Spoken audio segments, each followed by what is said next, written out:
If you still need to make a decision for tonight's Panthers versus 49ers game, you're in the right place. There's one angle that is really sticking out, but let's take a look at the data.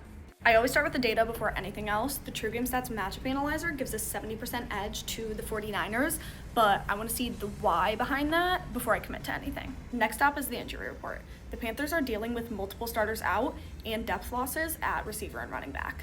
On the 49ers side, they also have some injuries as well, but far fewer in key positions. From purely a stability standpoint, this matchup leans heavily towards San Francisco. Then I checked basic team production. So San Francisco has scored 261 points this season, allowing 252, while the Panthers have allowed 249 and only scored 207. This means San Francisco is moving the ball better and keeping games tighter defensively. And that backs up what the matchup analyzer was showing. Now that I have a lean, I finally look at the line, and so both DraftKings and FanDuel, the spread sits at 49ers minus 7.5.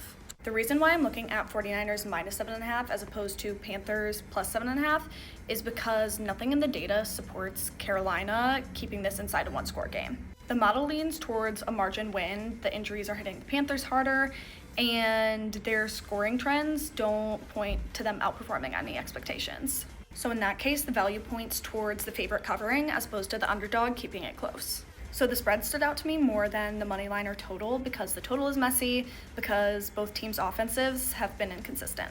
The 49ers money line is pricey. This means the sportsbooks are charging a premium for something that the True Game Stats projection actually sees as less certain than the odds imply. The splits for the spread are pretty neutral as well. Putting all of that together, the data most strongly points towards 49ers minus 7.5 for tonight's game, and that is the pick that I am personally making tonight.